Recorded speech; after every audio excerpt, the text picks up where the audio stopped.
Hello, and welcome or welcome back to the Obsidian Mirror, where we pause a moment to reflect. I invite you to take a few deep breaths with me as we settle into this energy and see what the tarot has to reflect back for us today. Here's one deep breath.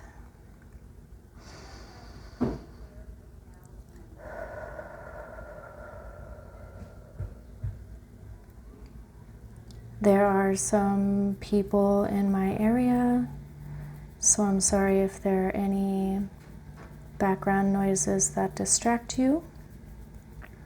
Another deep breath.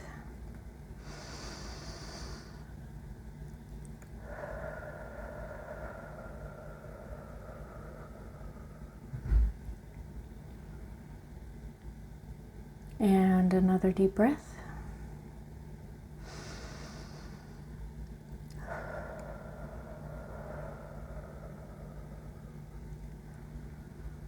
I personally am drawn to diaphragmic breathing, so taking in as much air as possible.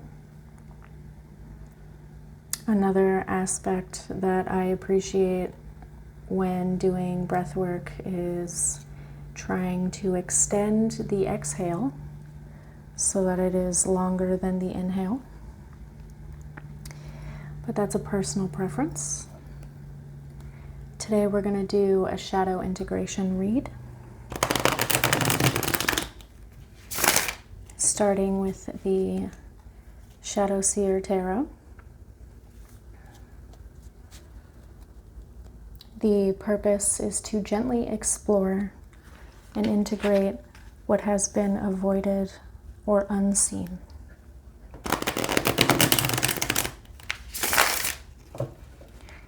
Now, while I'm shuffling and pulling the cards, you may want to continue breathing deeply or intentionally in whatever way you choose.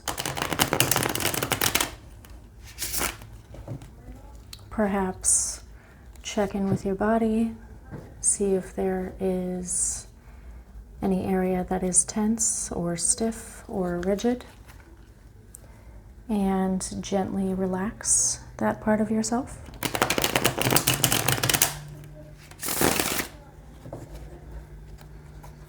Perhaps drinking a little bit of water.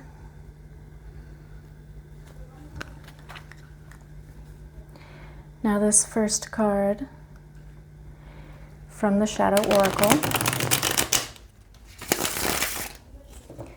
is going to be the shadow theme of this reading. Okay.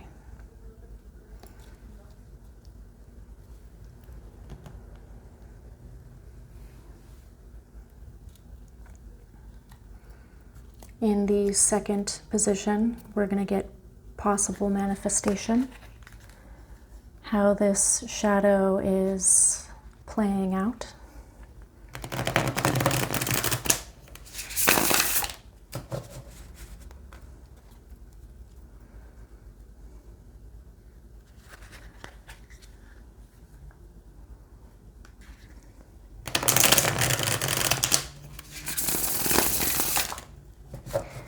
While we are here today, I want to mention that in a previous video, I made a suggestion to go on a walk.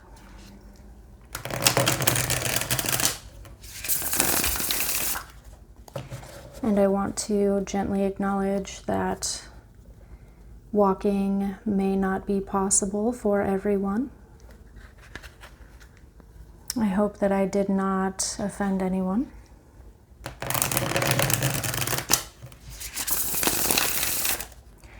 That was not my intention. I hope that you were able to get to the core of my meaning If you had to bypass my words, I completely understand. But here is the card for position 2, possible manifestation.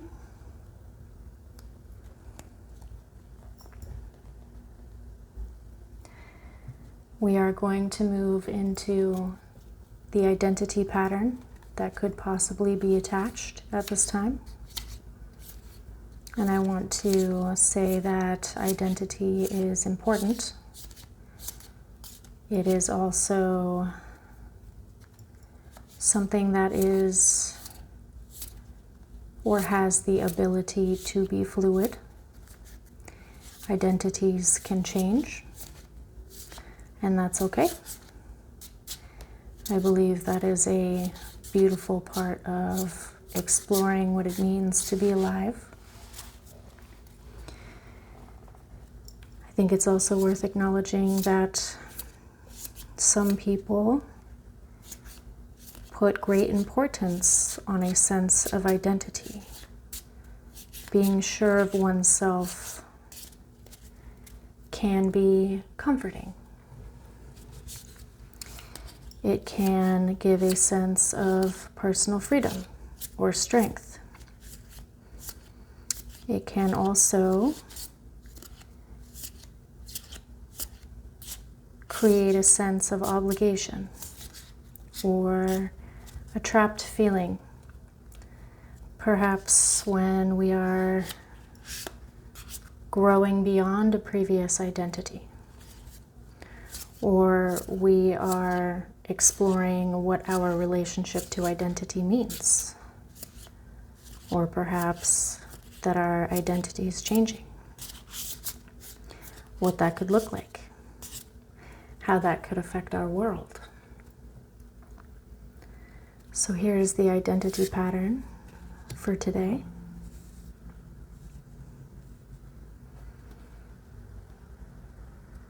I'm going to pull another card from the tarot. And this is going to be a mirror question.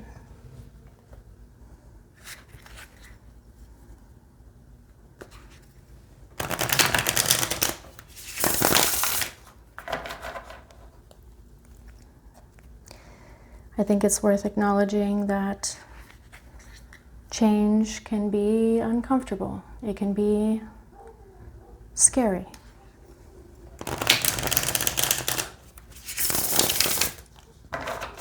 Change is not always wanted, and it's not always comfortable.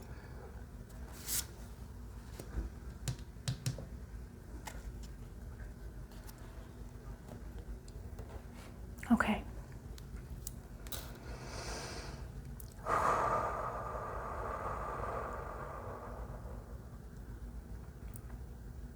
Thank you for your patience as I lean into this energy and come up with the words to decipher what these cards could be pointing to, could be asking us to look a little bit closer at. So the shadow theme, represented by the Ace of Cups in reverse, also known in the Shadow Seer Tarot as the card of hatred, makes me wonder if there is the possibility of having an empty cup,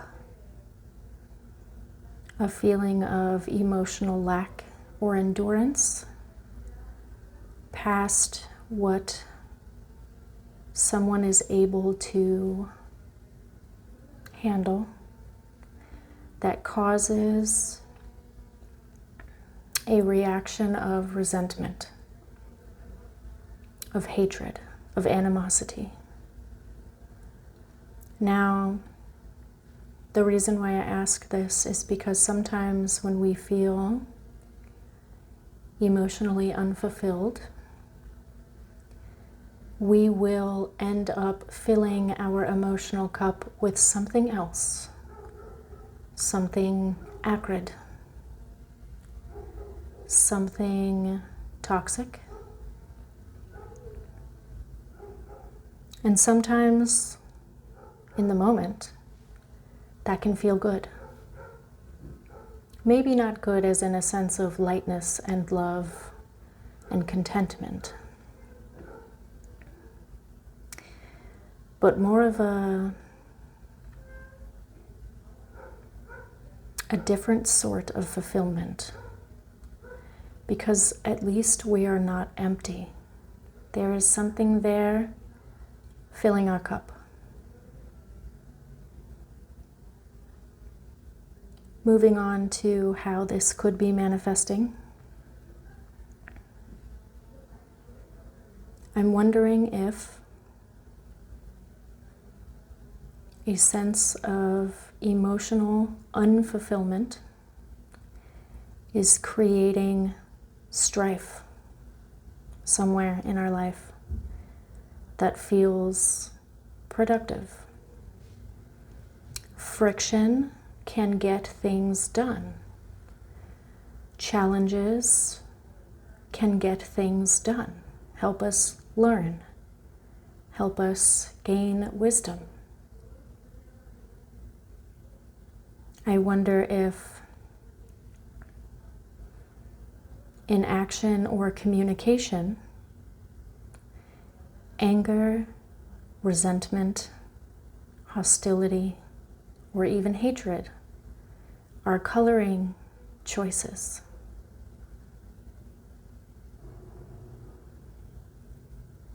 I wonder about fair treatment. If some people deserve to be treated with an undercurrent of resentment. Could this feeling of whatever negativity that is existing within deserves another outlet? I wonder if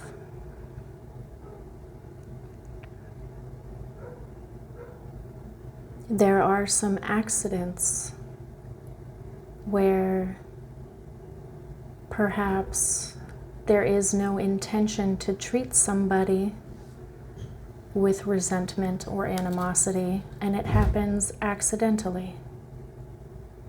Or if this ire, this potential deep dissatisfaction is spilling over in areas of your life that feel out of control, feel undeserved, feel wrong somehow. I think you know what I'm getting at with this. If this message resonates with you, perhaps it is time to think a little bit about the consequences of avoiding some sort of emotional dissatisfaction that could be happening and the effects it has on your life and the people around you. And if those effects are accidental or intentional. Now, for the identity pattern, we see the comic.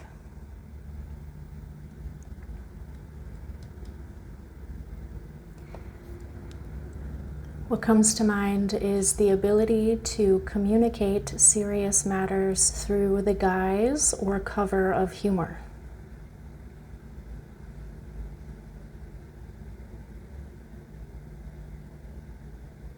I'm going to say that again in a different way. A lot of things can be hidden in the cloak of humor. Now, I am somebody who values laughter, genuine laughter, but not at the expense of others. I think that there is a time to communicate in humor, and there is a time to communicate with a certain amount of steadiness or seriousness or gravity. Now, I also acknowledge that sometimes we want to communicate certain things, and that the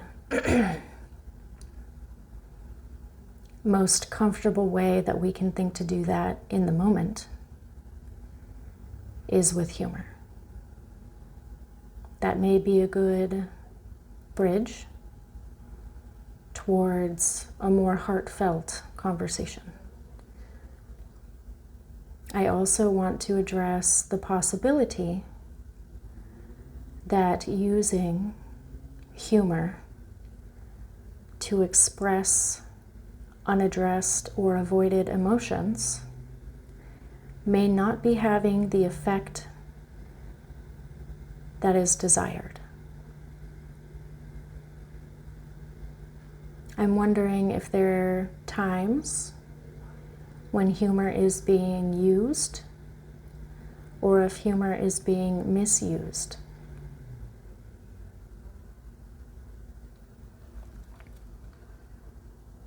The mirror question, represented by the Two of Swords,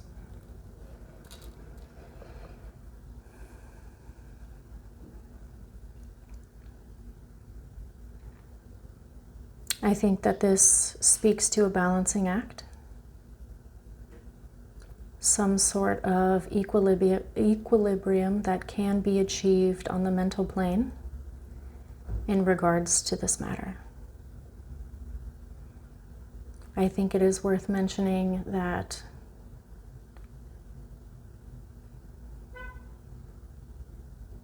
how do I say this?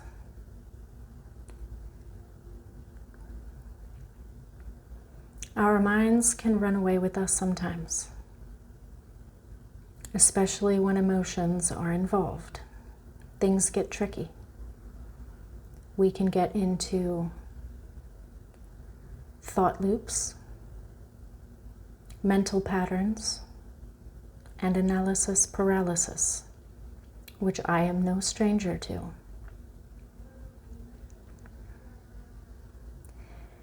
That being said, I think it is possible for there to be a rebalancing of some sort when it comes to this emotional expression that is happening. I think that it is possible to acquire some sort of thought habituation that is self-directed. Our minds can run away with us sometimes, but they are our minds and we can train them. Now, it may require some effort. And I'm not saying 2 or 3 days only to lead to dissatisfying results and then throwing up hands. The effort that I speak to is consistent over an extended period of time. We have certain patterns that we can rewrite if we take the time to do so. I think that there is an opportunity here to remold a certain way of being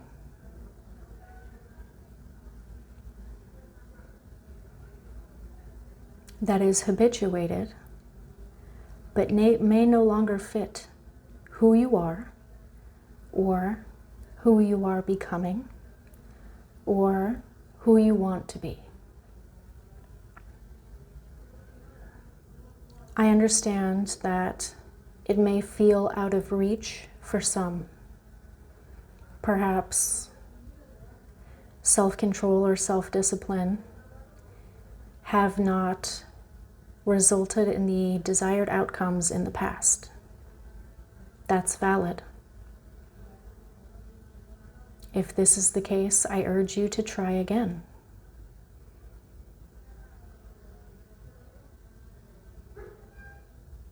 I urge you to try again. If this way of being, of feeling, of responding, of covering, this way of not getting it quite right, whatever that means to you, is something that you want to change, give yourself the power to change it. You decide who you are, second by second. Yes, we make mistakes, but we can also get up, dust ourselves off, and try again until we don't have to try so hard, until it becomes natural, until it becomes a new way of being, a part of our new identity.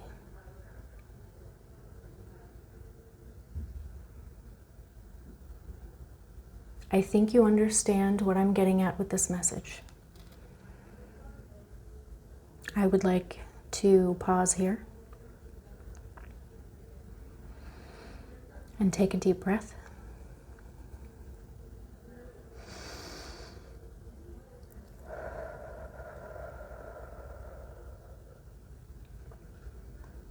I ask you to take a very good look at the art on these cards and notice what the images might bring up for you. Any memories, any associations, ideas, inspiration.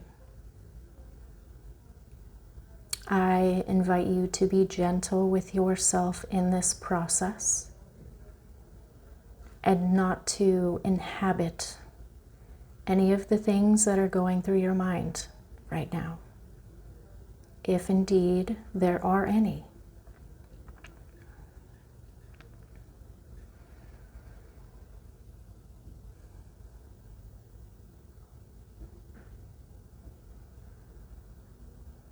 As a closing note, I want to bring up the idea of balance in regards to seriousness and humor.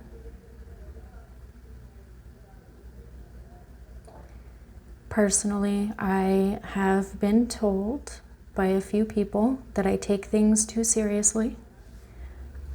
So it is one of my daily efforts to laugh genuinely at uplifting things, things that do not put others down. It is a daily effort of mine to not take things so seriously. That is a personal challenge that I feel called to share with you today. If anything here resonates, feel free to take what is useful and ignore the rest. I would also like to take the time to mention that any interaction with this channel will help me work with the energy in a way that is possibly more useful to you. At least that is my hope. So liking a video, commenting, subscribing, that might help me connect with the collective energy more. Again, I am new to this as far as presenting readings on YouTube, so I appreciate any and all patience that you exert my way in terms of this learning process. I invite you now to check in with your body again, if it feels safe to do so. Perhaps there is a need there asking to be addressed. Perhaps not. Wherever you are right now is okay. I appreciate the time that you have spent with me. Perhaps I will see you again on the Obsidian Mirror.